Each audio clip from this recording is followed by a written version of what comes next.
స్థితిలా పొందుకోలేం, అవునా? మళ్ళీ చేరలేం అక్కడికి, తండ్రిని మహింపరచలేం. ఎందు నిమిత్తం? సమస్త మానవాళిని ఆయన నామ మహిమ కొరకైనా సృష్టించుకున్నాడు. కాబట్టి ఆయన నామాన్ని గొప్పగా మనం మహింపరచాలంటే ఆ జ్ఞానం మనకి అవసరం.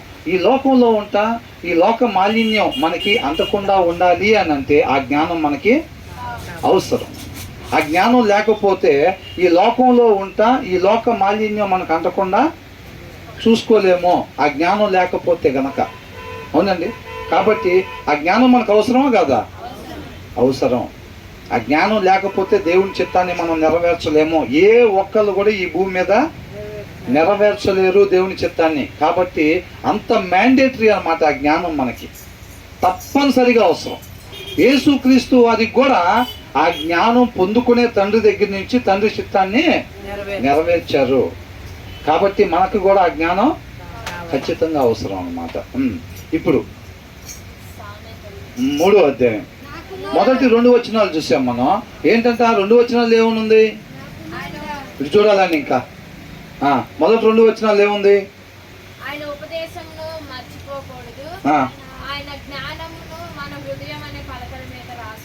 అప్పుడేమొచ్చిందంట?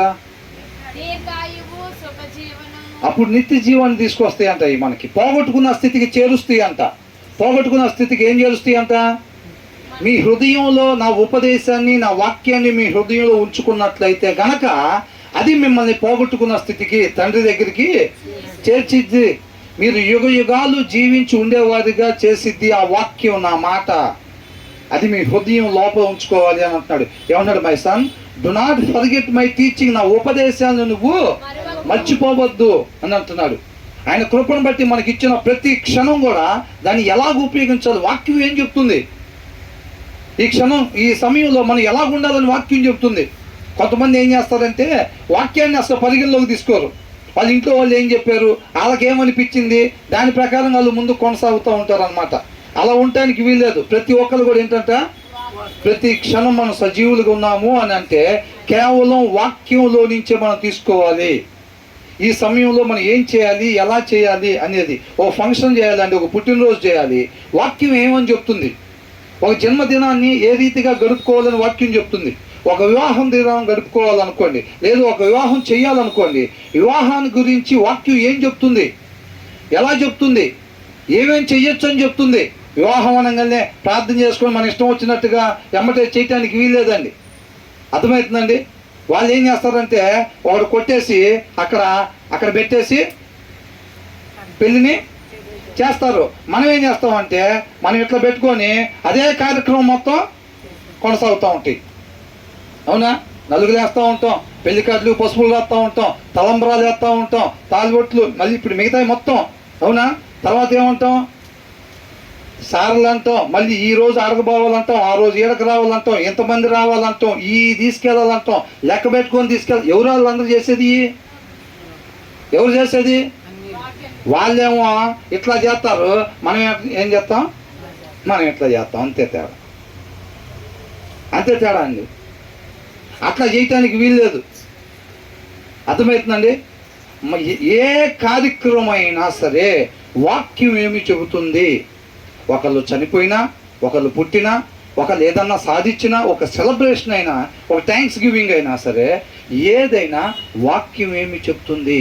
ఒక వివాహం చేయాలి అని అంటే మన కుటుంబంలో ఫస్ట్ మనం కూడుకొని వాక్యం వివాహం గురించి ఏం చెప్తుంది, అది మనం అవతలతో మాట్లాడాల్సిన విషయాలు. ఏమండి, మేము ఇట్లాగా ఆత్మీయులం, ఆత్మీయ కుటుంబాన్ని కదా చూసుకుంటాం. కాబట్టి వాక్యంలో ఇలా ఉంది కాబట్టి మేము పలానా పలానా పలానా లాగా చేద్దామని ఆలోచన కలిగి ఉన్నామండి. మీరేమంటారు దానికి? వాళ్ళను కూడా వాళ్ళు ఏదన్నా కొన్ని చెప్పారు అనుకోండి, అవి వాక్యం సపోర్ట్ చేయట్లేదు అనుకోండి, దాంట్లో ఏదైనా సరే మనం చెప్పేవారుగా ఉండాలి. ముందే మొత్తం అయిపోయిన తర్వాత ప్రమాణాలు చేసేసుకొని ఆల్రెడీ 3 రోజులు అయిపోయిన తర్వాత ఏమండి మేము అంటే అంత కుదురుతుంది, అది వాక్యంలో లేదు కదా. అప్పుడా లేకపోయినా మా వాళ్ళు అందరూ ఏమన్నా అనుకుంటారండి, కనీసం సార్ కూడా తీసుకురాలేదా, పంపిలేదా అనుకుంటారు. అంటే ఏం చేస్తాం? సరే వాళ్ళ వాళ్ళు ఏమన్నా అనుకుంటారులే కానీ, అంతేనా? ఉప్పే సారం లేకుండా ఉంటే ఆ కూరకు రుచి ఎక్కడి నుంచి వచ్చిద్ది? ట్యూబ్లు అయితే కాముకుంటే వెళ్తురీయకుండా ఆ గదిలో కాంతి ఎక్కడి నుంచి వచ్చింది? కాంప్రమైజ్ అయిపోయి. అవునా? ఆచారాలని అనుసరించొద్దు, ఆత్మని అనుసరించాలంతే. ప్రతి ఒక్కదాని గురించి వాక్యం చెప్తా ఉంది. ప్రతి ఒక్కదాని గురించి చెప్తుంది వాక్యం. నీకు ఒక ఉద్యోగం వచ్చిందా? దానికి ఏదన్నా థ్యాంక్స్ గివింగ్ పెట్టుకోవాలా? ఏమని చెప్తుంది వాక్యం? విధి విధానాలు ఏంటి, ఎలా ఉండాలి? ఆ సారాంశంలో నుంచి సత్యం, ఆ సత్యాన్ని మనం చేయాలన్నమాట.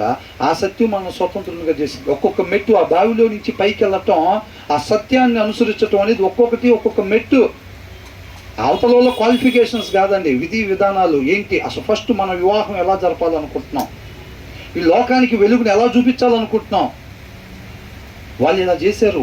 వాక్యం 10 మందిలో ఉండి మన పిల్లలకు వివాహం చేసేటప్పుడు 10 మంది చూస్తారు దాన్ని, ఆ పద్ధతిని 10 మందిని చూస్తారు. అక్కడ మన సత్యం కనపరచాలంతే. పుట్టినరోజు వేడుకన్నా ఏదన్నా చేయగాక అక్కడ మన సత్యం కనపరచాలి. వాక్యం చెప్తుంది ఇది. ఎమ్మటే సొవ్వలో అయ్యి మొత్తం ఎగరేసి మొత్తం దాని ముందు డ్యాన్సులు గీన్సులు మొత్తం ప్రార్థన చేసుకునే డ్యాన్సులు, ప్రార్థన చేసుకునే తపాసులు. అవునా? వాక్యం చెప్తుందో లేదో చూసుకోవాలి. ఊరికనే మనం అట్లా ప్రార్థన చేసుకుని దేవుడు తోడుకున్న మిగతా లిస్ట్ అంతా మనమే తయారు చేసుకుంటాం. పెళ్ళి ఎట్లా చేద్దాం అంటే లిస్ట్ అంతా మనమే తయారు చేసుకుంటాం. ముందు మాత్రం ఫార్మాలిటీకి ఏం చేస్తాం? ఓ ప్రార్థన చేసి ఈ మిగతా కార్యక్రమాలన్నీ ఒకదాని తర్వాత ఒకటి. డీజే ఉంటుంది, సాయంత్రం పూట అది ఉంటుంది. మేము క్రిస్టియన్స్ అండి, మేము ప్రమాణాలు చేసుకుని పెళ్లి చేసుకుంటాం.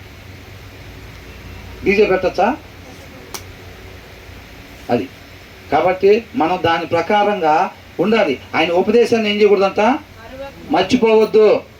ఏదో శుక్రవారం లేకపోతే బుధవారం లేకపోతే ఆదివారం మాత్రమే ఉపదేశాలను గుర్తు చేసుకోవటం కాదండి.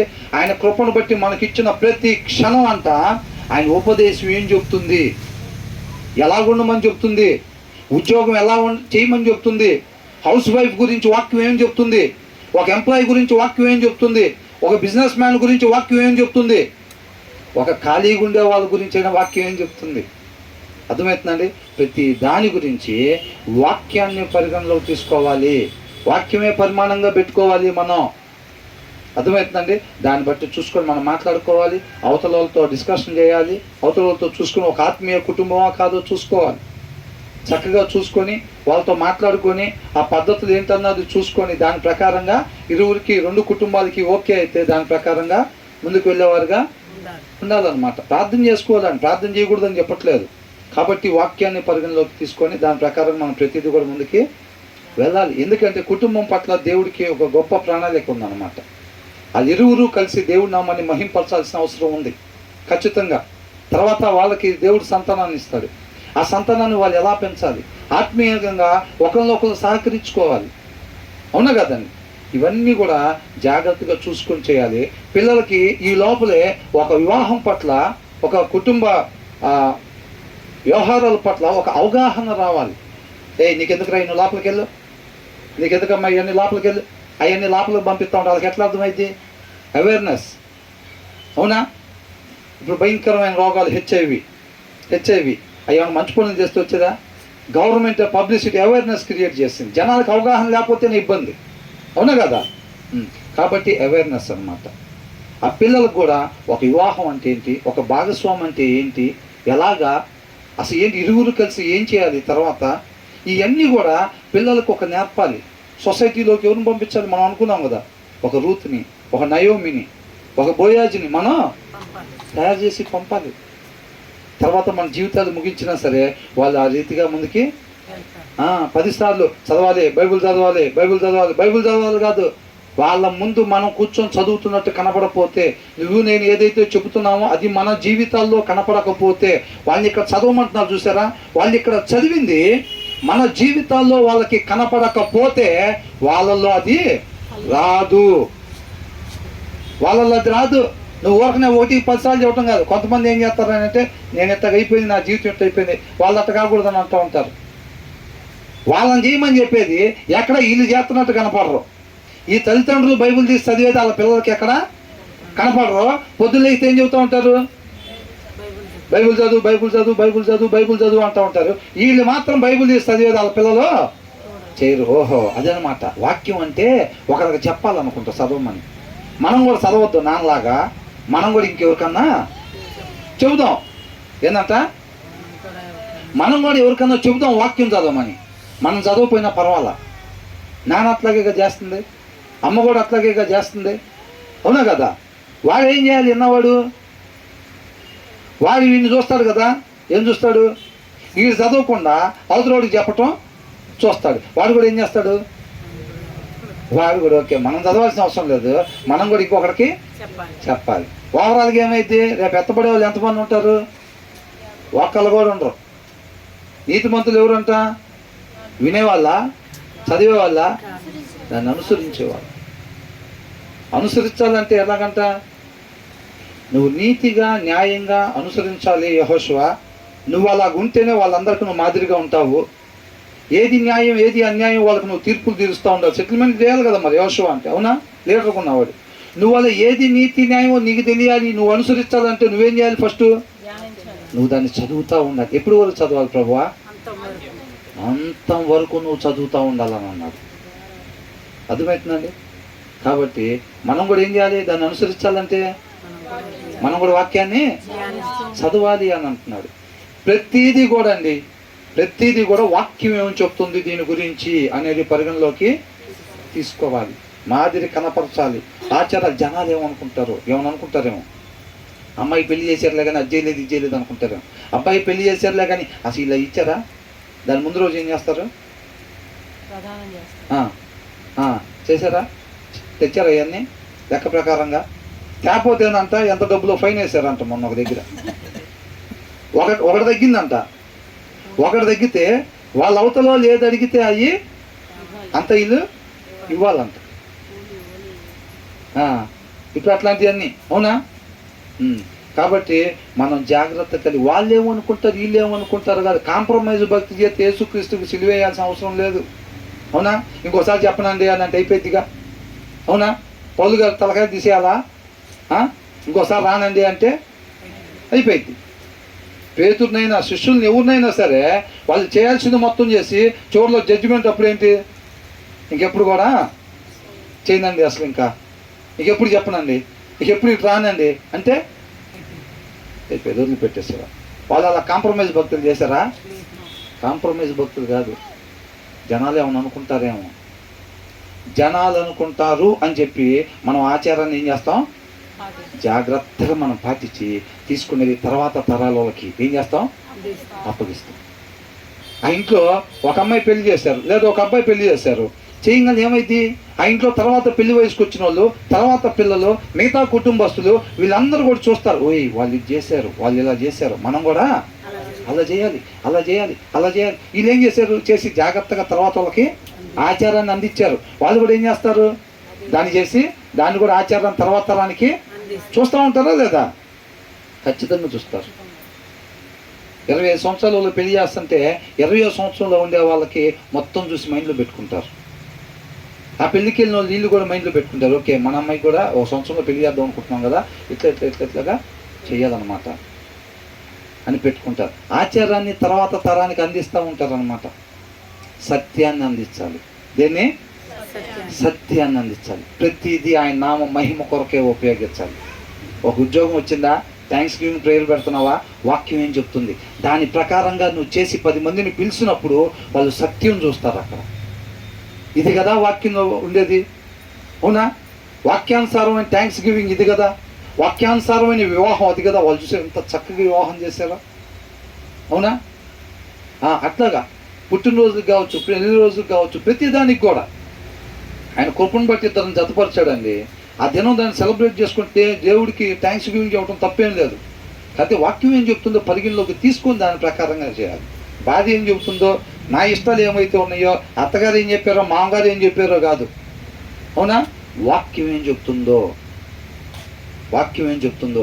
ఎక్కడన్నా మన చుట్టుపక్కల మన చుట్టాల్లో జరుగుతుందండి, మా తమ్ముడు పాప మ్యారేజ్ జరుగుతుంది, మా వాళ్ళ పాప మ్యారేజ్ జరుగుతుంది, ఏదన్నా వాక్యంలో లేని వాళ్ళు ఏదో అనుకున్నారు ఇట్లా చేద్దామని, మనం ఆ ప్లేస్లో ఉండి చెప్పేవాళ్ళం ఉండాలా లేదా? వాక్యం అది దాన్ని సపోర్ట్ చేయట్లేదు కదా, వాక్యం ఇట్లా చేయమని చెప్పట్లేదు కదా, మనకెందుకు అయ్యి అని చెప్పేవాడిగా ఉండాలి మనం. అర్థమవుతుందండి?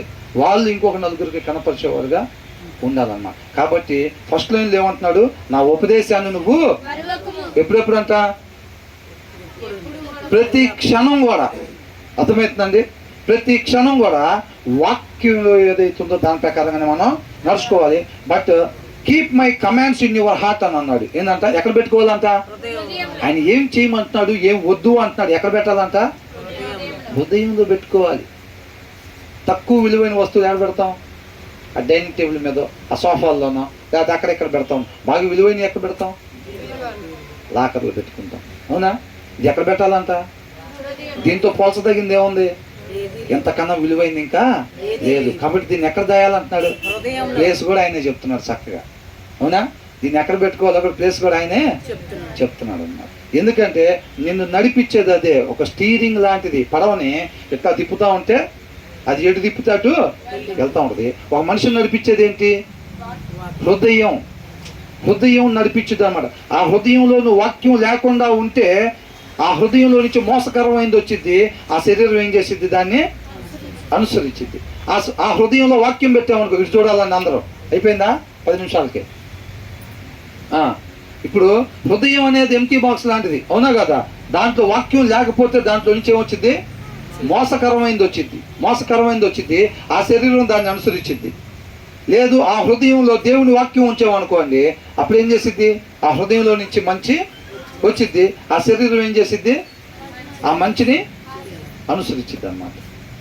వాక్యం లేకపోతే గనక హృదయం, దావీదు ఎంత చక్కగా చెప్తా ఉన్నాడో అర్థమవుతుందండి. నా హృదయంలో వాక్యం లేకుండా క్షణం కూడా పెట్టుకోను, నా పొరుగు వారిని నేను ఎప్పుడు కూడా వాక్యం లేకుండా వ్యవహరించను అని అంటున్నాడు. పొరుగు వారితో మనం అట్లాగే వ్యవహరిస్తున్నామా? ఆ క్షణాన్ని మనం అలాగే గడుపుతున్నామా? హృదయంలో వాక్యం పెట్టుకొని ఆ క్షణాన్ని గడుపుతున్నామా? దేవుడు మనకిచ్చిన ఆ యొక్క ఆయుష్ని, ఆ యొక్క వాక్యం హృదయంలో కలిగే మనం గడుపుతున్నామా? చెక్ చేసుకోవాలి. అది అంటున్నాడు అనమాట. అర్థమైందండి? ఏమంటున్నాడు? ఆయన వాక్యాన్ని అంట మనం హృదయం లోపల పెట్టుకోవాలి. They will prolong your life అని అంటున్నాడు. ఏం చేస్తున్నాడు? ఆజ్ఞ అతిక్రమణ చేసి మనం పాపం తెచ్చుకున్నాం కదా. ఆ పాపం వల్ల ఏమొచ్చింది? మరణం వచ్చింది. అంటే మనిషి కొంతకాలం ఉండి చనిపోయేవాడిగా అయ్యాడు. అంతకుముందు మరణం లేదు. తర్వాత మనం చేసిన దానివల్ల ఆజ్ఞ అతిక్రమణ వల్ల తెచ్చుకున్నాము. నువ్వు ఎప్పుడైతే సరే ఇప్పటికైనా మించిపోయింది ఏం లేదు. ఆయన కృపామయుడు కాబట్టి ఆయన కృపతోటి మనం రక్షించుకుంటున్నాడు. అవునా? రక్షణ ఎలా వచ్చిందంట? ఆయన కృపను బట్టి రక్షణ వచ్చింది. ఎవరు ఎంత పెద్ద గొప్ప ఏమంటారు సహాయం చేసినా, ఎంత గొప్ప త్యాగాలు చేసినా రక్షణ రాదు. కేవలం ఆయన కృప వల్లనే రక్షణ వచ్చింది. కాబట్టి ఆయన కృప వల్లనే పర్వాలేదు, నువ్వు పోగొట్టుకున్న స్థితిని నేను మరలా నీకు ఇస్తాను అని అంటున్నాడు. ఏం చేయాలంట? ఆయన మాటని అనుసరించాలంట. ఆయన మాట అంట మన హృదయంలో పెట్టుకుంటే ఆ మాట ఏం చేసిద్దంటే ఎక్కడికి నడిపించిద్దంట? నిత్య జీవానికి. ఆ మరణం అనేది లేకుండా దాన్ని అంత దినాలు పొడిగిస్తూ ఉంటుందంట. ప్రొలాంగ్ యువర్ లైఫ్ అని అంటున్నాడు. అర్థమవుతుందండి? తెలుగులో ఏమనుంది? దీర్ఘాయు అంటే కొంతకాలం ఉండి చనిపోకుండా, దీర్ఘ అంటే ఎంతవరకు? ప్రొలాంగ్, వాయిదా ఇక ఉండదు. అది అప్పురేపు అంటే ఎప్పుడండి? అప్పురేపు అని బోర్డు పెట్టారు అనుకోండి, అంటే అర్థం ఏంటి? ఎప్పుడు ఇస్తారని వాళ్ళు ఎవరని ఇంకా. అవునా? అప్పురేపు అని అంటే రేపు వచ్చామనుకోండి, అక్కడికి ఏముంటుంది? అక్కడ అప్పురేపు అని ఉంటుంది. మనం వెళ్ళి ఏమండి అప్పిస్తానని చెప్పారుగా అంటే ఏమంటారు వాళ్ళు? బాబా అక్కడ ఏముందో చదువు అని అంటారు. రేపు వచ్చామనుకోండి ఎప్పుడు అంటారు? మళ్ళీ రేపు వచ్చామంటే అంటే వాళ్ళు ఇస్తారా ఈ అప్పు? వాళ్ళు ఎవరు? ఇక్కడ మన హృదయంలో అంట దేవుని వాక్యం, ఆయన ఏది చేయమంటున్నాడో ఏది వద్దంటున్నాడో అది మన హృదయంలో పెట్టుకున్నప్పుడు అంట అది ఏం చేసిద్దంట? Prolong your life. ప్రొలాంగ్ ఎందుకు అట్లా సాగదీస్తున్నావు, ఎందుకు అలా ప్రొలాంగ్ చేస్తున్నావు అని అంటారు. అంటే మరణం అనేది ఇంకా ఉండదు, అప్పు రేపు లాంటిది అనమాట. దాన్ని ఇంకా ఎక్స్టెన్షన్ చేస్తాను. ఎవర్ లాస్టింగ్ లైఫ్ అని అంటారు అనమాట. దాన్ని నిత్య జీవము అది తీసుకొచ్చిద్దంట. ఎప్పుడు? నిత్య జీవం ఎంతమందికి కావాలి? ఎంతమందికి కావాలి? హల్లెలూయా. నిత్య జీవం. దేవుడు ఎప్పుడు కూడా బ్లెస్సింగ్ అనేది కండిషన్ తోటి ఇస్తాడు అనమాట. Without condition God never gives the blessing. అర్థమైందండి? ఆశీర్వాదం దేవుడు కండిషన్ తోటే ఇస్తాడు ఎప్పుడైనా. మీరు చూస్తే ఈ మొత్తం కూడా మనం చదువుకుంటూ వెళ్తే ఏమంటున్నాడు? నా ఉపదేశాన్ని మీరు మర్చిపోవద్దు, నా మాటలను మీ హృదయంలో పెట్టుకోండి, అప్పుడు అది ఏం చేసిద్దంట?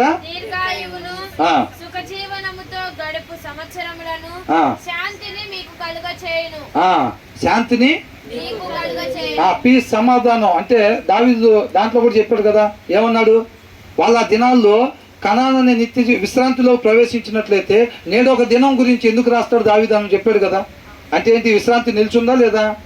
ఇంకా నిలిచే ఉంది.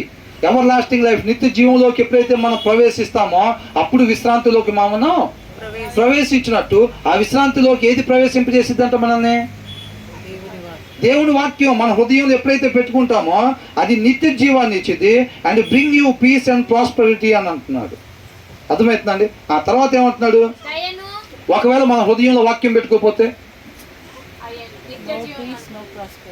No peace, no prosperity, no everlasting life, అంతే. అని నేను ప్రార్థన చేసే కదండి, నేను పాటలు పాడానుగా, నేను క్రిస్టియన్కి పుట్టానుగా. అంటే ఏంటి? మన హృదయంలో వాక్యం లేకపోతే నువ్వు ఎవరికన్నా పుట్టుగాక నీ హృదయంలో వాక్యం నువ్వు పెట్టుకోలేదు కాబట్టి నీ హృదయంలో నుంచి వచ్చిన మోసకరమైన దాన్ని నీ శరీరం అనుసరించింది, అంతే. ప్రతి క్షణం నువ్వు ఎలాగ అనుసరించావో దాన్ని బట్టి ఇక్కడ తీర్పు ఉండిద్ది, అంతేనా కదా? మొహాలను బట్టి ఉండిద్దా తీర్పు? లేదా పలానాలు పిల్లలు అంటే దాన్ని బట్టి ఉండిద్దా? అట్లా ఉండదు. మనం ఇక్కడ గడిపిన ప్రతి క్షణం ఏ రీతిగా గడిపామో దాన్ని బట్టి తీర్పు ఉండిద్ది అనమాట. ముందే చెప్పాడా లేదా?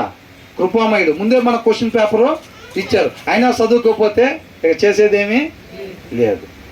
క్వశ్చన్ పేపర్ ముందే ఇచ్చారు, అయినా సరే మనం చదువుకోకపోతే ఎవరేం చేసేది లేదు. కాబట్టి తర్వాత ఏమంటున్నాడు? ఏం చేయాలంట మనం? ఫుల్లుగా తినాలా? సట్లో కూర అయిపోయిందాక తినాలా? మంపు వచ్చిందాక తినాలా? ఏం చేయాలంట? ఈ అండర్లైన్ చేసుకోవాలండి ఇవన్నీ కూడా. అర్థమవుతుందండి? ఏం చేయాలంట? Let love and faithfulness never leave you అని అంటున్నాడు. ఎప్పుడంట? అప్పుడప్పుడా?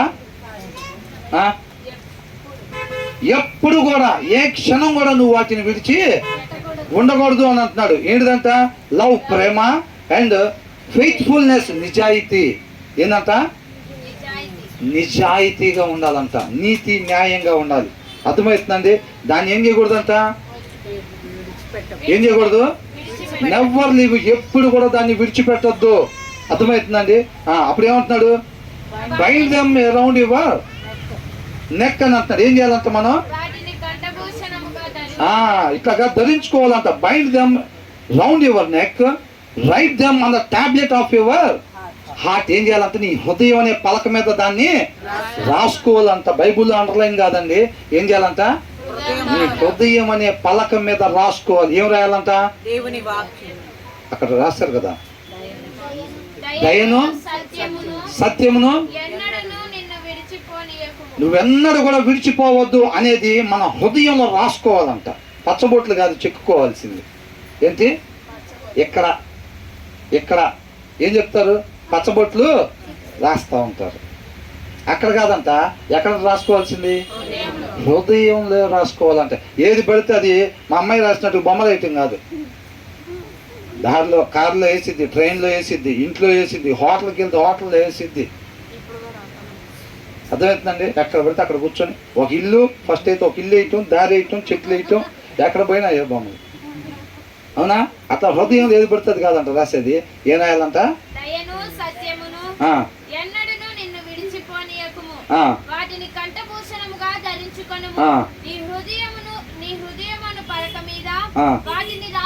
రాసుకోను.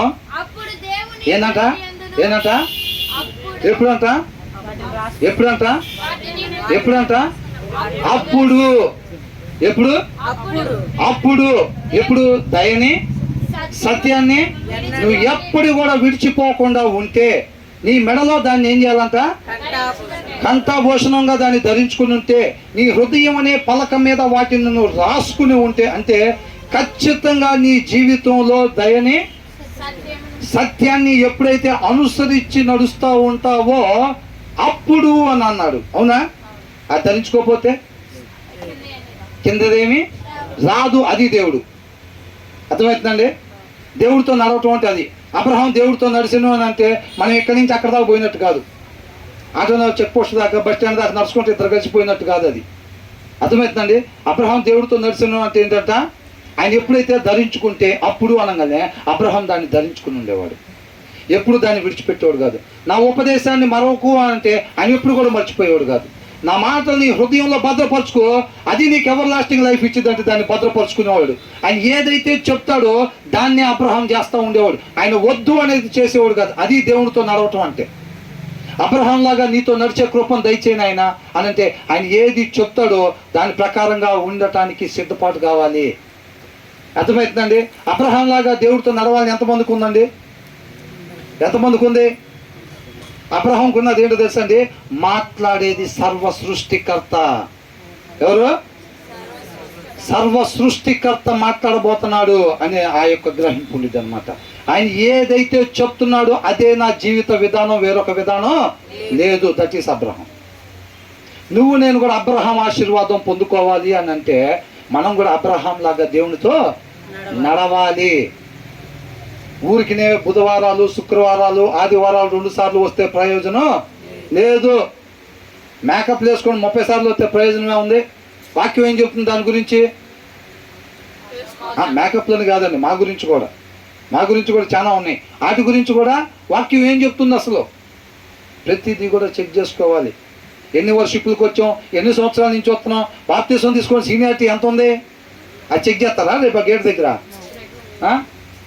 ఆయన స్వరూపం, ఆయన పోలిక కనపడుతుందా లేదా? అవునా కాదండి? ఆయన స్వరూపం, ఆయన పోలిక. ఆయన ఏం స్వరూపం? ప్రేమ స్వరూపి. అర్థమవుతుందండి? దేవుడు ఏమై ఉన్నాడు? ప్రేమ అయి ఉన్నాడు అనమాట. మనం చూస్తే రేపు ఆ ఆకారం ఏం కనపడాలి? ప్రేమ. ఆ ఆకారం కనపడితే ఇక్కడ రెడ్ కార్పెట్ వేసినట్టుగా అక్కడ ఏమేస్తారంట? Golden carpet. అక్కడ రోడ్లు ఎలా ఉంటాయంట? బంగారంతో ఉంటాయంట. ఏమేస్తారు? రెడ్ కార్పెట్ ఎంత అయిద్దండి? అవునా? అమెరికా అధ్యక్షుడు వస్తే వేసేది ఏంది? రెడ్ కార్పెట్ వేస్తారు. మనకేమేస్తారంట? గోల్డెన్ కార్పెట్ వేస్తారు. అర్థమవుతుందండి? చిన్న చిన్న మొక్కల కోసం పాకులాడదామా? చెవులీలి, రింగులకి, మెడలో వేసుకునే ఆటి కోసం. రేపు నడిచేది ఆటి మీదేనంట. తెలివైన వాళ్ళు ఏం చేస్తారు? మొక్కల కోసం మొక్క ఏరుకోవటానికి సమయాన్ని వ్యర్థం చేస్తారా? కాదు. అవునా కదా? అది వాటి పైన మనం నడవటం అంటే అది విలువైందా? మనం విలువైన వాళ్ళమా? దేవుడు మనకు అట్లాంటి విలువని ఇవ్వాలనుకుంటున్నాడు. మొదట ఆయన ఇచ్చిన స్థానం కూడా అదే. ఆయన ఏదైతే ఇష్టపడ్డాడో ఆ సృష్టిని సృష్టించి ఏలమని ఎవరికి ఇచ్చాడు? మనకిచ్చాడు. మనం ఏం చేసాం? ప్రభా ఒక్క నిమిషం, నీ మాట ప్రకారం ఎట్లుంటుందో మాకు తెలుసు, మా ఇష్ట ప్రకారం కూడా చూస్తే అసలు ఎట్లుంటుందో చూద్దాం ఒకసారి అని చెప్పి చిన్న శాంపిల్ వేస్తే ఏమైంది? మొత్తం చెడిపోయింది. అవునా కదా? మొత్తం చెడిపోయింది. ఆ తర్వాత ఇక్కడ ఏమంటున్నాడు? అప్పుడు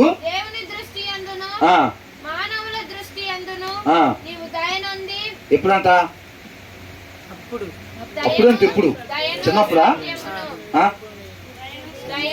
దయను సత్యమును ఎప్పుడైతే మనం విడిచిపెట్టకుండా మన హృదయం అనే పలక మీద రాసుకోవటం అని అంటే అది నా జీవిత విధానం. అర్థమవుతుందండి? అని ఎప్పుడైతే నువ్వు పెట్టుకుంటావో అప్పుడు ఏంటంట?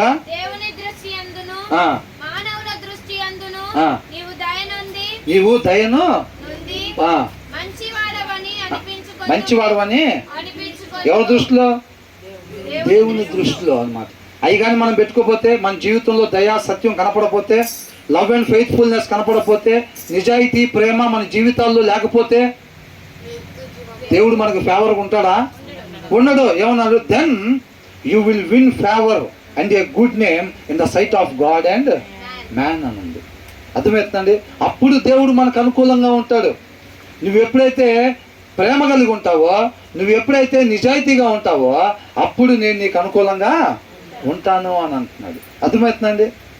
మనం ఫస్ట్ చేయకపోతే రెండోది వచ్చిద్దా? దేవుడు మనకు అనుకూలంగా ఉండాలంటే, ప్రేమ చూపించకపోతే, నిజాయితీ లేకపోతే దేంట్లో అయినా దేవుడు నాకు తోడుగా ఉండాలి, నాకు అనుకూలంగా ఉండాలంటే ఉంటాడా? ఉండడు. షడ్రక్ మేషక్ అబేద్నెగోలకు మంటలో ఎవరు తోడుకున్నారు? సింహాల బోన్లో. అవునా? దానియేలుకి ఉన్నాడా లేదా? మరి మనకు కూడా ప్రతి క్షణం ఈ లోకంలో ఉండాలా లేదా? ఈ లోకాధికారి ఎవరు? అపవాది. అపవాది ఉండే ఈ లోకంలో మనకి మాలిన్యం అంటకుండా ఉండాలంటే ఎవరు తోడుకుండాలి? ఆయన్ని కవచంగా ధరించుకోవాలని అంటున్నాడు. ముందు వచనాల్లో చూసాం కదా, ఆయన కవచంగా ధరించుకోవాలంటే ఎప్పుడంట? ఎప్పుడైతే దయా సత్యం అనేది మన జీవితంలో ఆయనకి కనపడిద్దో, మనం రాసుకోవటం కాదండి. దయా సత్యం అని అక్కడ పోయి జోములు కొడుతున్నాం అనుకోండి, ఏమైంది? లేదు, పేరు దయ్యాన్ని పెట్టుకుంటే, ఒకరి పేరు సత్యం ఒకరి పేరు దయ్యాన్ని పెట్టామనుకోండి, దేవుడు అంగీకరిస్తాడా? పోనీ ఇక్కడ రాసుకుంటే మరి ఎప్పుడు అంగీకరిస్తాడు? ఎవరి దృష్టికి? పక్కన ఒకరికి జీతం ఇచ్చి పెట్టించుకొని నేను ఎక్కడికి పోయినా సరే, అరే నా గురించి ఊరు అడిగినా దయా సత్యం అని చెప్తా ఉండు అని ఒకరికి జీతం ఇచ్చి పెట్టించుకున్నాం అనుకోండి, దేవుడు అంగీకరిస్తాడా? మరి ఎప్పుడు? ఆయన అంతరంగాన్ని ఎరిగినాడు అనమాట. ఆయన దగ్గర దాస్తామా? అంతరంగం తెలియని పక్కన ఉన్న అయితే దాయొచ్చు, పక్కన వాళ్ళ కాడ, ఇంటి పక్కన వాళ్ళ దగ్గర, ఇంటి వెనకాల వాళ్ళ దగ్గర అయితే దాయొచ్చు, షో ఆఫ్ చేయొచ్చు. ఆయన దగ్గర షోయింగ్ చేస్తామా? పుట్టారు అట్లాంటి వాళ్ళు, పుడతారు అట్లాంటి వాళ్ళు? లేదు, పుట్టేది లేదు ఇంకా. అవునా కదా? ఇక అనవసరం అది, ఆ షోయింగ్ వ్యర్థం, అది పనికిరాదు అనుకున్నప్పుడు దాంతో మనకెందుకు? అవునా? అంతరంగంలో అంట ఏం కనపడాలంట? సత్యం, ప్రేమ, నిజాయితీ అక్కడ కనపడాలి. నేను నీకు తోడుగా ఉంటానని అంటున్నాడు. అర్థమవుతుందండి? తర్వాత ఏమంటున్నాడు? దేవుణ్ణి ఆయనగా తెలుసుకోవాలి అని అంటున్నాడు. ఏంటంట? అది ఓల్డ్ టెస్టిమెంట్ మనకు కాదు, పాత నిబంధన మనకు కాదండి. అది ఒకప్పుడు స్టోరీ, అది మన కొత్త నిబంధన. అవునా? ఆయనతో నడవాలి, ఆయనతో సహవాసం చేయాలంటే ఆయన ఎట్లాంటోడో తెలియాలి కదా. అవునా? దేవునితో సహవాసం చేయటం ఇది, ఆయనతో నడవాలి అంటే క్వాలిఫికేషన్స్ ఉండాలి.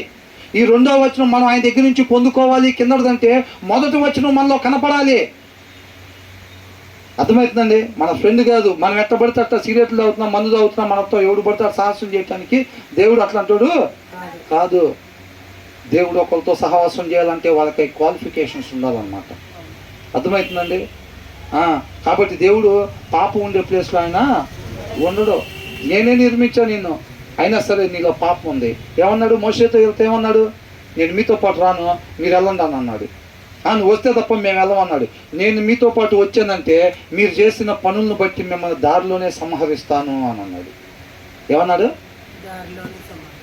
మీరు నా మాట వినట్లేదు, ఆజ్ఞ అతిక్రమణ చేయటం పాపం, మీలో పాపం ఉన్నది, కాబట్టి నేను మీతో పాటు వచ్చాను అని అంటే దేవుడికున్న లక్షణం ఏంటంట?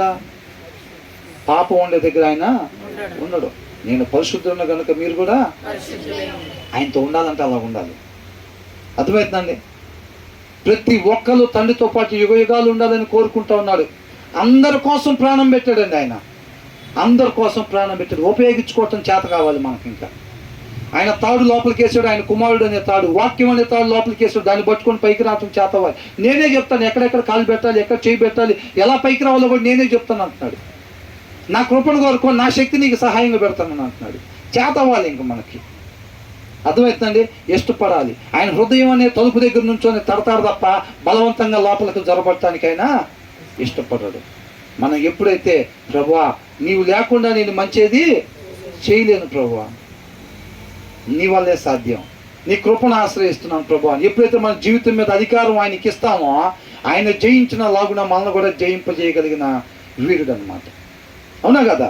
ఎప్పుడైతే మన జీవితం మీద అధికారం ఆయనకి ఇవ్వమో ఏమైతే యుద్ధం మనదైతే, మనం యుద్ధం చేస్తే పందులు పొట్టు తినే దగ్గరికే మనం పోయేది తిన్నగా. అవునా? అది తర్వాత ఏమంటున్నాడు? దేని చేసుకోకూడదంట?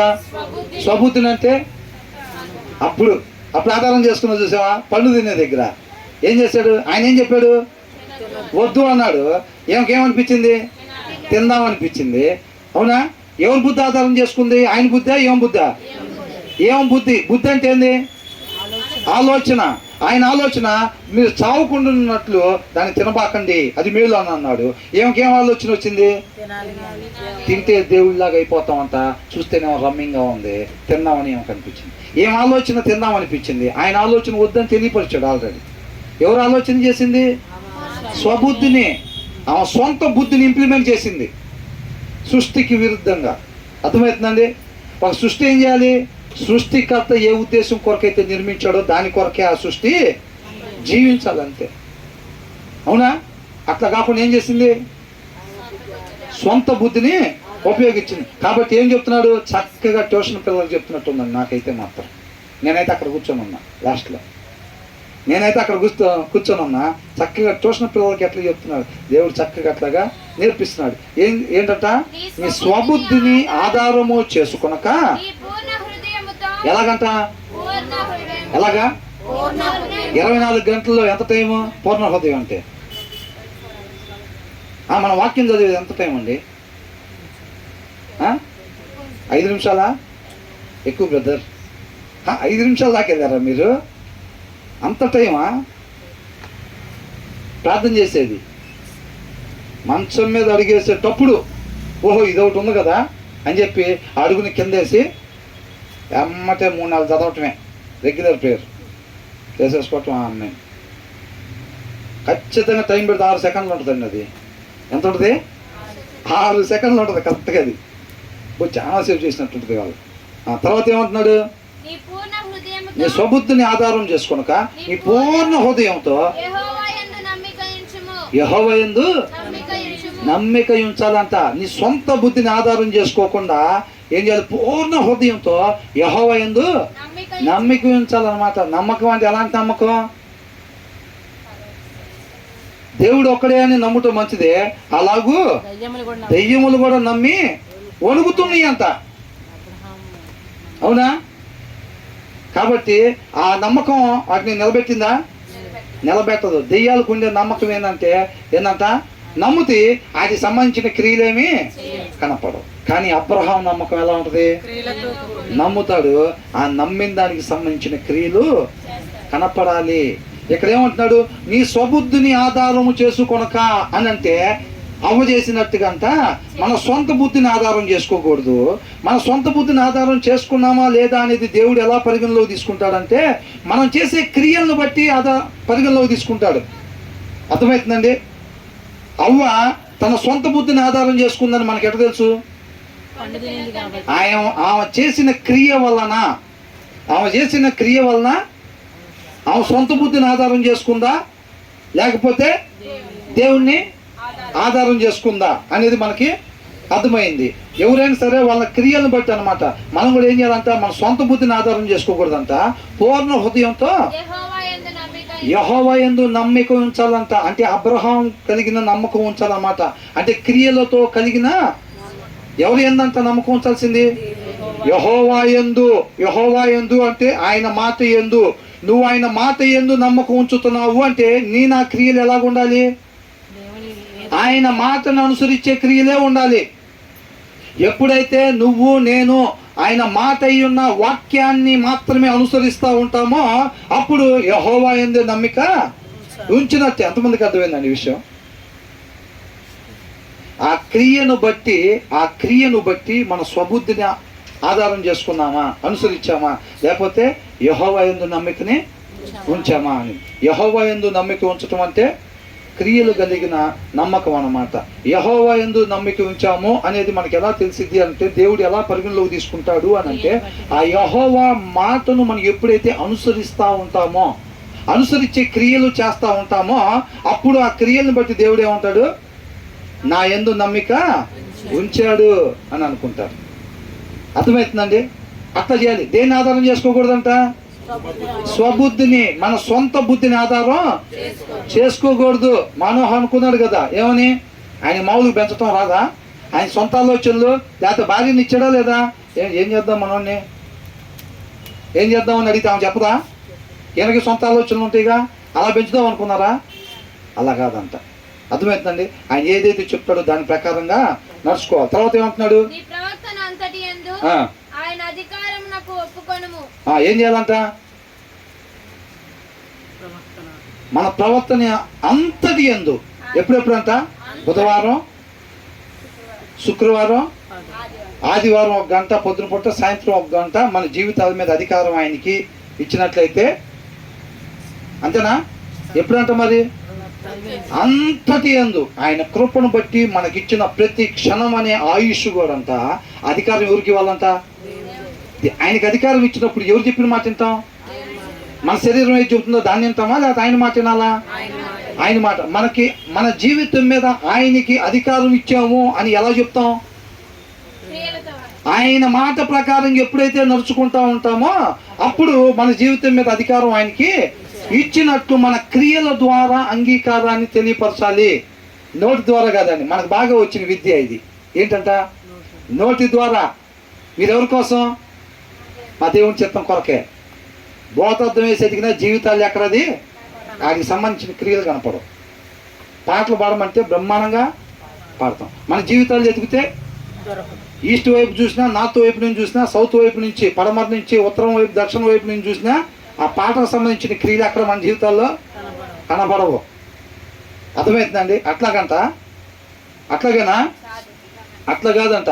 తన ప్రవర్తన, మన ప్రవర్తన అంతటి యందు ఆయనకి అధికారం ఒప్పుకున్నట్టుగా దేవుడు దాన్ని ఎలా పరిగణలోకి తీసుకుంటాడంటే, ఆయన మాట ప్రకారంగా మాత్రమే మనం ఎప్పుడైతే నడుచుకుంటా ఉంటామో ఆ క్రియలను బట్టి ఆయన దాన్ని పరిగణలోకి తీసుకుంటారు.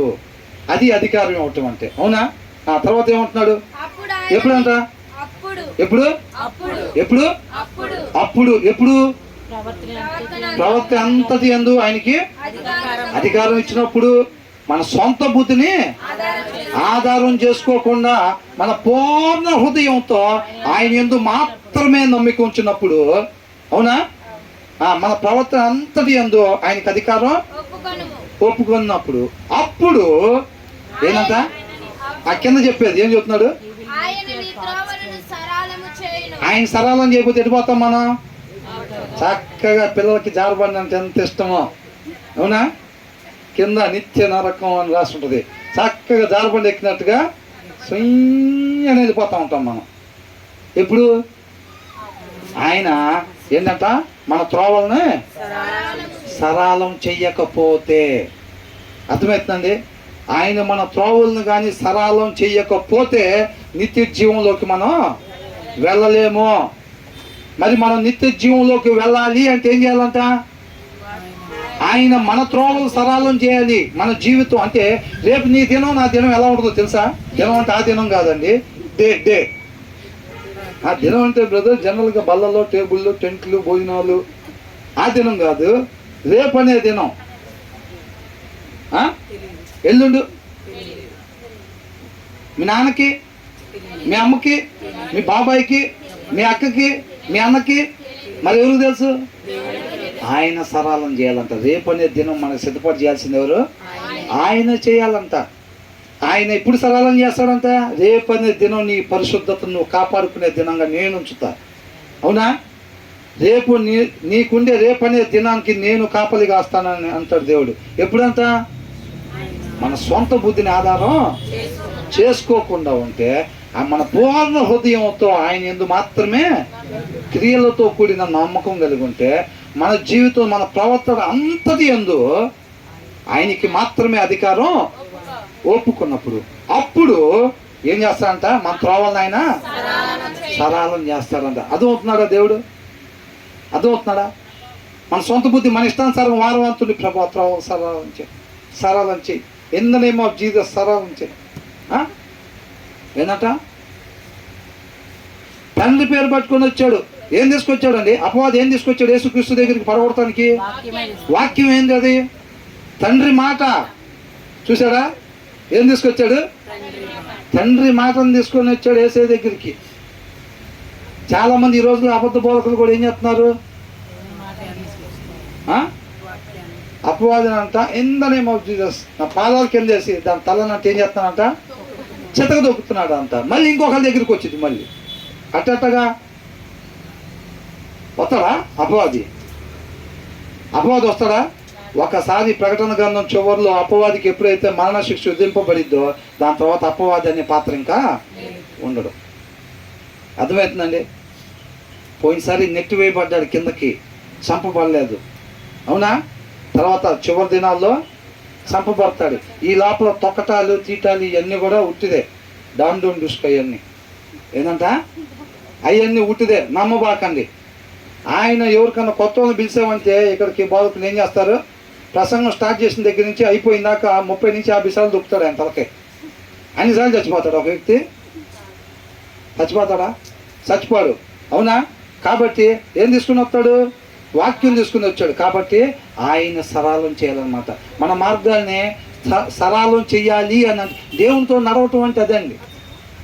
చెప్పింది మనం 10 సార్లు చెప్పినా, 10 వారాలు ఉపవాసాలు ఉన్నా, లేకపోతే 10 సార్లు 10 పాటలు పాడినా కానీ దేవుడు మనకు తోడుగా ఉండడు. అట్లా కొంతమంది యెషయా గ్రంథంలో ట్రై చేశారు. వాళ్ళు ఇష్టం వచ్చినట్టు జీవించి వాళ్ళు ఏం చేస్తున్నారంట, దశంభాగాలు, ఫస్ట్ ఫ్రూట్స్, అర్థమవుతుందండి, మందిరాలకు రావటం, పాటలు పాడటం, దూపాలు వేయటం అన్నీ చేస్తున్నారంట. వాళ్ళకి ఇష్టం వచ్చినట్టుగా జీవించి ఏమంటున్నాడు దేవుడు, నాకు అసహ్యం పడుతున్నాను అంటున్నాడు. మీరు పాడుతుంటే నాకు అసహ్యం పడుతున్నాను అంటున్నాడు. మీరు పెడుతుంటే అల్పంలో నాకు వాంటింగ్ వచ్చేటట్టు ఉంది అంటున్నాడు. ఎందుకని అంటే మీరు చేతులు పైకెత్తినప్పుడు ఏం కనపడుతుంది అంట, మీ పాపాలు కనపడుతుంది, ఎర్రని మీ పాపాలు కనపడుతుంది అన్నమాట. అంటే వాళ్ళ చేతులు చూస్తే ప్రభు తెల్లగానే ఉన్నాయే, ఎలా ఉన్నాయంట, వాళ్ళు చూస్తే తెల్లగానే ఉంటాయి, దేవుడు చూస్తుంటే ఎట్లా ఉన్నాయంట, ఎర్రగా కనపడుతున్నాయి అంటే మీ పాపాలు. తుడిచిపెట్టుకోవటానికి ఇష్టపడుతున్నావా, హిమంలాగా తెల్లగా చేయగలిగే సమర్థుని అంటున్నాడు. 2 చేతులు చాపి ఆహ్వానిస్తూ ఉన్నాడు, ఇష్టపడితే. అర్థమవుతుందండి, విడిచిపెట్టుకోవటానికి ఇష్టపడితే గనక ఆయన 2 చేతులు చాపి దగ్గరికి పిలుస్తూ ఉన్నాడు అనమాట. ఇష్టపడకపోతే ఇక ఎప్పుడులాగానే నామకార్థంగా ఏంటంట, విశ్వాసి కాదు. ఏ విశ్వాసి, నామకార్థపు విశ్వాసి. అప్పుడు అది చెప్పాలి, ఎవరు మీరేంటండి, మేము నామకార్థ క్రైస్తువులు అండి, ఏంటంట, మేము నామకార్థ క్రైస్తువులు అండి అని చెప్పాలి. తర్వాత ఏమంటున్నాడు, ఈ వచనంతో ముగిద్దాంలేండి. నేను జ్ఞానిని కాదా, ఏమన్నారు, నేను జ్ఞానిని కాదా. ఇదంతా మనకి క్యాలెండర్లో రాసుకునేటట్టుగా, నువ్వు ఇలాగుంటే నేను నీకు ఇలాగా ఉంటాను, నా ఉపదేశాన్ని నువ్వు మర్చిపోవద్దు, నా మాటలు నీ హృదయంలో పెట్టుకో, అవి నీకు ఎవర్ లాస్టింగ్ లైఫ్, నిత్య జీవాన్ని ఇస్తే, నీకు శాంతిని కలుగు చేస్తాయి. తర్వాత ఏమంటున్నాడు, నేను జ్ఞానిని కాదా, తర్వాత వచ్చిన వాళ్ళు ఏమనుంది, మళ్ళీ ఒకసారి రిపీట్ చేస్తాను అంతే. నేను జ్ఞానిని కాదా, కాదమ్మా ఒకసారి. నీ ప్రవర్తన అంతటి ఫస్ట్ 2 వచనాలు ఏమనుంది, ఆయన ఉపదేశాన్ని మర్చిపోకుండా ఉంటే, ఆయన మాటలు మన హృదయంలో పెట్టుకుంటే అవి ఏం చేస్తాయంట, నిత్య జీవానికి నడిపించి శాంతిని దయచేస్తాయి అంట. తర్వాత ఏంటంట, దయను సత్యను మన ఎన్నడూ కూడా విడిచిపెట్టకుండా ఉంటే అప్పుడు అప్పుడు దేవుని దృష్టి యందును మనుషుల దృష్టి యందును నీవు దయనుంది, అప్పుడు దయనుందుతాం అనమాట. అప్పుడు ఆయన మనకు ఫేవర్గా ఉంటాడు అనమాట. అర్థమవుతుందండి, అప్పుడు దేవుడు మనకు అనుకూలంగా ఉంటాడు అనమాట. ఇవన్నీ కండిషన్స్ అనమాట. ఆ దయా సత్యం మనకు కలిగి ఉంటేనే ఆయన అనుకూలత మనకు దయచేయబడిద్ది అనమాట. మనకి నిత్య జీవం కావాలంటే ఆయన మాటలు మన హృదయంలో పెట్టుకోవాలి. మన హృదయం అనే పలక మీద వాటిని రాసుకోవాలి. మన జీవిత విధానం అదే అని మనం తీర్మానం తీసుకోవాలి. తర్వాత ఏమనంటున్నాడు, మంచివాడనని అనిపించుకొందుము, ట్రస్ట్ ఇన్ ద లార్డ్. నీ స్వబుద్ధిని మన సొంత బుద్ధిని ఆధారం చేసుకోకూడదు. పూర్ణ హృదయంతో ఆయన్ని క్రియలు కలిగిన నమ్మకం కలిగి ఉండాలి యెహోవా యందు. అంత మాత్రమే కాదు, మన ప్రవర్తన అంతటి యందు ఆయనకి అధికారం ఎప్పుడైతే ఇస్తామో అప్పుడు ఆయన మన త్రోవల్ని సరళం. మనకి నిత్య జీవం కావాలంటే ఆయన మాత్రం మన హృదయంలో పెట్టుకోవాలి, అవునా. తర్వాత దయను సత్యమును పెట్టుకుంటే ఆయన అనుకూలత మనకి లభించిద్ది అనమాట. తర్వాత ఏమంటున్నాడు, స్వబుద్ధిని ఆధారం చేసుకోకూడదు అనమాట. ఆ తర్వాత ఏమంటున్నాడు,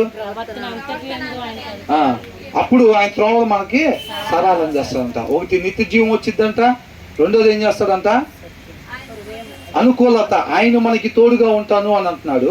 మూడోది ఏంటంట, ఆయన మన మార్గాల్ని సరళం చేస్తాను అంటున్నాడు. మనకి నిత్య జీవం కావాలన్నా, ఆయన మనకి తోడుగా ఉండాలి అని అన్నా, ఆయన మన మార్గాలు సరళం చేయాలి అన్నా, మనం ఆ పైన చెప్పబడిన విధంగా మనం ఉండాలి.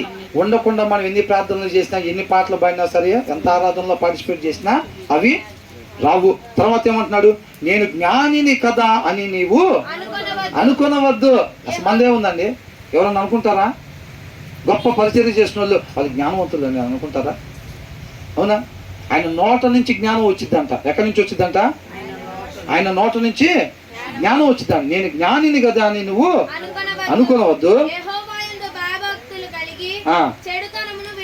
చెడుతనమును ఏం చేయాలంట? యెహోవా యందు భయభక్తులు కలిగి చెడుతనాన్ని ఏం చేయాలంట? విడిచిపెట్టాలి. ఆయన ఏది వద్దు అని అంటున్నాడో, ఇప్పుడు వాక్యం ఏంటంటే మన పాదములకు దీపం అని. అంటే స్ట్రీట్ లైట్ ఏం చేసిద్ది? మనం ఎటు వెళ్ళాలి, ఎటు వెళ్ళకూడదో తెలియపరుస్తూ ఉండిద్ది, అవునా? వాక్యం కూడా అంతే, ఏం చేయాలో ఏం చేయకూడదో తెలియపరుస్తూ ఉండిద్ది. ఆయన ఎందుకు భయభక్తులు కలిగి అంటే, ఆయన ఏది వద్దు అని అంటున్నాడో దాన్ని మన జీవితంలో నుంచి విడిచిపెట్టడానికి కానీ మనం ఇష్టపడాలి అని అంటున్నాడు. ఏం చేయాలంట?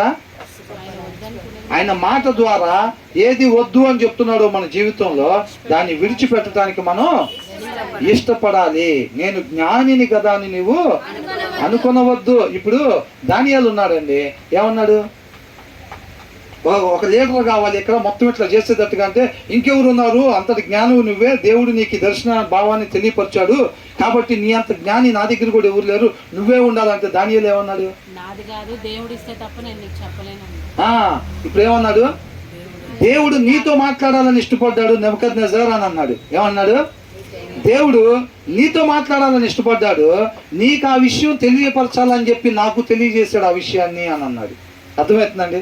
ఆయన నీతో మాట్లాడాలని ఇష్టపడ్డాడు, ఎందుకు పనికిరాని ఈ మట్టి పాత్రను వాడుకున్నాడు దానికంతే. నేను జ్ఞానిని కదా కాదు, ఆయన నీతో మాట్లాడాలని చెప్పి ఎందుకు పనికిరాని ఈ మట్టి పాత్రను వాడుకున్నాడు దానికోసం అని అంటున్నాడు. ఎవరండి దానియేలు జ్ఞాని? అలా తగ్గించుకున్నాడు కాబట్టి జ్ఞానుల లిస్టులో సొలొమోన్ పేరు లేదండి, దానియేలు పేరు ఉంది. అర్థమవుతుందండి? సొలొమోన్ పేర్లు జ్ఞానుల లిస్టులో లేదు, దానియేలు పేరు ఉంది. అట్లా చివరి దినాల్లో అలాంటి టైంలో యోబు కానీ దానియేలు కానీ వారిని వాళ్ళే రక్షించుకోగలుగుతారు తప్ప ఎదుటి వారిని రక్షించలేరు అంట. అలాంటి పరిస్థితులు ఉంటాయంట. చూసారా? ఆయన అవును నేను నిజంగానే చాలాసేపు ప్రార్థన చేసుకుంటాను, నేను రోజు ఇంటికి వెళ్ళిన తర్వాత కూడా మేము మళ్ళీ వర్షిప్ చేసుకుంటాం, ఫ్యామిలీ ప్రేయర్ చేసుకుంటాం, అందుకనే దేవుడు నాకు తెలియపరిచాడు అన్నాడా? నాలో ఏం మంచి లేకపోయినా ఆయన కృపను బట్టి ఆయన చిత్తం నెరవేర్చుకోవటానికి, ఆయన నీతో మాట్లాడి ఆయన కార్యాన్ని జరిగించుకోవాలనేది ఆయన చిత్తం, ఆయన చిత్తం జరిగించుకోవటానికి ఆయన కృపను బట్టి నన్ను వాడుకున్నాడు. ఆయన ఎన్నుకోపోతే నేనేమీ లేనట్టే. ఆయన ఎన్నుకున్నాడు కాబట్టే నేను షైనింగ్ స్టార్ లాగా అయ్యాను. అవునా కదా? అది ఎలిజిబిలిటీ ఏంటంటే ఆయన చేత ఎన్నుకోబడటమే. ఏంటి గొప్ప అని అంటే ఏంటంట? ఈ లోకంలో ఏదన్నా గొప్ప ఉందంటే ఏంటంట? ఆయన కృప పొందుకోవటమే, అంతే. ఆ కృప ఎవరైతే పొందుకోగలుగుతారో వాళ్ళే ధన్యులు, అంతే. అర్థమవుతుందండి? తర్వాత ఏమంటున్నాడు? ఎప్పుడంట? ఎప్పుడంట? ఎప్పుడంట? అప్పుడు ఎప్పుడంట?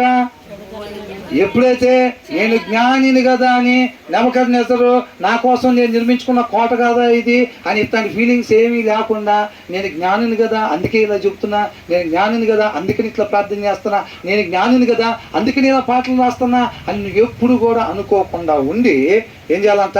ఆయన ఏదైతే వద్దు అని చెప్తున్నాడో దాన్ని విడిచిపెట్టడానికి నువ్వు ఇష్టపడితే అప్పుడు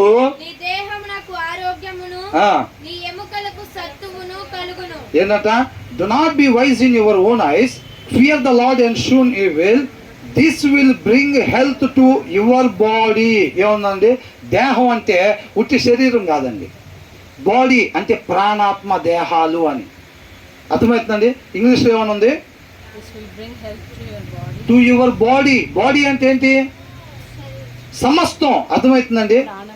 ఉట్టి శరీరానికి కాదు. ఒకటి చెడుతనాన్ని విడిచిపెట్టుకోవటానికి ఇష్టపడితే దేహానికి మంచిది ఎట్లయితే?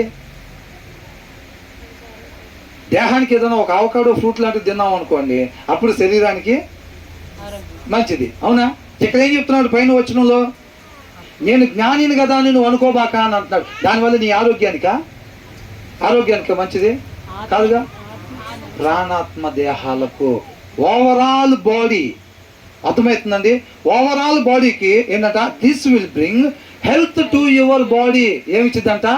ఆరోగ్యం. నీ ఆత్మకు ఆరోగ్యం, నీ ప్రాణానికి ఆరోగ్యం, నీ శరీరానికి ఆరోగ్యం. ఎప్పుడు? అప్పుడు ఎప్పుడంట?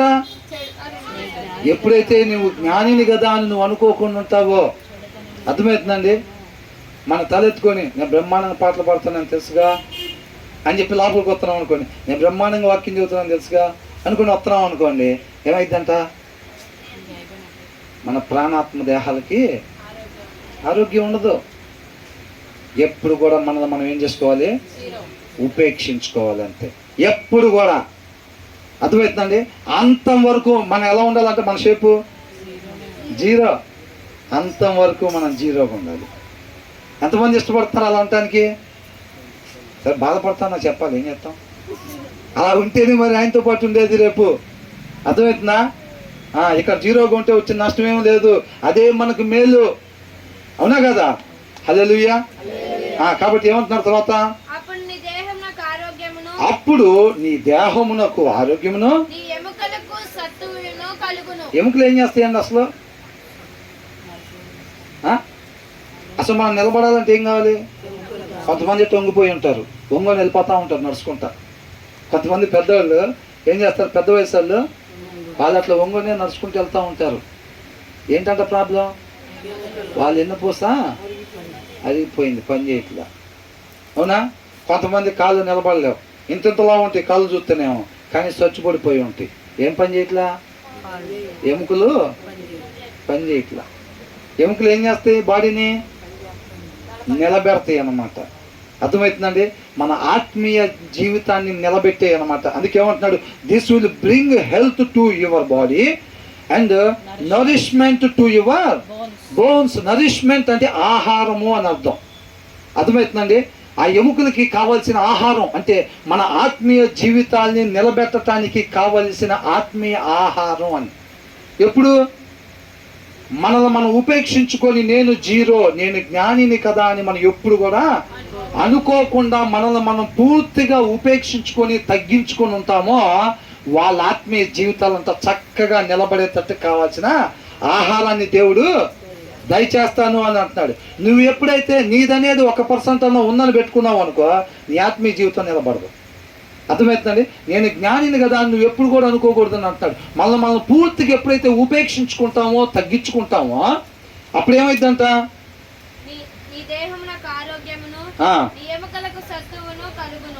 చూసారండి? మనమంట మన ప్రాణాత్మ దేహాలంతా చక్కగా నిలబడి ఆరోగ్యంగా ఉంటే అలాగా ఆరోగ్యంగా నిలబెట్టేది ఎముకలే. కాబట్టి ఆ నిలబెట్టే దాన్ని, మన ఆత్మీయ జీవితాన్ని నిలబెట్టే దానికి కావాల్సింది ఏంటి? ఆహారం, వాక్యము. అర్థమవుతుందండి? ఆత్మకి ఏంటి ఆహారం? ఆత్మీయ ఆహారం అన్నమాట. కాబట్టి ఆ నిలబెట్టే ఆధారమైన దానికి కావలసిన ఆహారాన్ని నేను అందిస్తాను. ఎప్పుడు? నువ్వు జ్ఞానివి కదా అని ఎప్పుడైతే అనుకోకుండా ఉంటావో, యెహోవా యందు భయభక్తులు కలిగి చెడుతనాన్ని ఎప్పుడైతే ఆయన వద్దు అని చెప్పిన దాన్ని విడిచిపెట్టడానికి మనం ఇష్టపడతామో, అర్థమైందండి? మనల్ని మనం ఉపేక్షించుకోవాలి. అట్ ద సేమ్ టైము ఆయన ఉద్దేశాన్ని ఎప్పుడైతే మనకి తెలియపరుస్తాడో, పలానాది వద్దు, అది వాక్యానుసారం కాదు, నేను మరలా అది కిందకి తీసుకెళ్ళిద్దా బావిలోకి, అది వద్దు అన్నప్పుడు విడిచిపెట్టడానికి మనం ఎప్పుడైతే ఇష్టపడతామో, మనం ఉపేక్షించుకుంటామో, అవునా, ఆయన వద్దు అన్న దాన్ని విడిచిపెట్టడానికి ఇష్టపడతామో, అప్పుడు ఏం చేస్తాడంట, నీ యొక్క ఆత్మీయ జీవితాన్ని నిలబెట్టడానికి నేను కావలసిన ఆహారాన్ని నేను దయచేస్తాను అంటున్నాడు. ఇవన్నీ కూడా కండిషన్స్తో కూడుకున్న బ్లెస్సింగ్స్ అన్నమాట. అర్థమవుతుందండి? దేవునితో నడవటం అంటే అది, దేవుని కలిగి ఉండటం అంటే అది, దేవుడి చేత మన మార్గాలు సరళం చేయించుకోవటం అంటే అది, మన ఆత్మీయ జీవితానికి దేవుడు కాపుదల దయచేయటం అంటే అది. మనం ఈ పైన కానీ చేయకపోతే మాత్రం ఈ కింద ఉన్న వాటిలో ఏ ఒక్కటి కూడా మనకి నిత్య జీవం రాదు. దేవుడు మనకి తోడుగా ఉండడు, మన మార్గాన్ని సరళం చేయడు. మళ్ళీ లాస్ట్లో ఏంటి? ఆరోగ్యాన్ని, మన ఆత్మీయ జీవితానికి కావాల్సిన ఆరోగ్యం ఉండదు. కాబట్టి ఆ పైన వాటిని మనం ఖచ్చితంగా అండర్లైన్ చేసుకుని మన జీవిత విధానాలుగా పెట్టుకోవాలన్నమాట. అవి అర్థమవుతుందండి? పొద్దున్న 6 గంటలకు లెగుద్దాం అనుకుంటున్నా, తర్వాత 9ంటికి ఇట్లా చేద్దాం అనుకుంటున్నా, 10 గంటలకి జ్యూస్ తాగుదాం అనుకుంటున్నా, 11ంటికి స్టడీ అవరు, 1 గంటకి ఈ కాదండి. ఏంటంట? దేవుని ఉపదేశాలు మర్చిపోకూడదు, ఆయన వాక్యం నా హృదయం అనే పలక మీద రాసుకోవాలి. అవునా? తర్వాత నేను జ్ఞానిని కదా అని నేను ఎప్పుడు కూడా అనుకోకూడదు. ఆయన ఎందుకు భయభక్తులు కలిగి ఆయన ఏం చేయమంటున్నా అవి ఉండాలన్నమాట మన లిస్టులో. అది మన జీవిత విధానంగా, మన రెగ్యులర్ ప్రాసెస్, మన దినచర్యగా అది. అర్థమవుతుందండి? మన దినచర్యగా ఎప్పుడైతే ఇవి పెట్టుకుంటామో కింద ఆటోమేటిక్గా వచ్చేస్తాయి అంతే. అర్థమవుతుందా? ఎంతమంది కోరుకుంటున్నారు అలాంటివి కావాలని? చేయొత్తప్పుడు ఆలోచించుకున్నారుగా? ఎంతమంది ఇలాంటివి కావాలని కోరుకుంటున్నారు అంటే ఎంతమంది పైన చెప్పిన విధంగా ఉండాలని అనుకుంటున్నారు అని ప్రశ్న. అవునా? సిద్ధమేనా? Are you ready? ఓకే. దేవునికి మహిమ కలుగును గాక.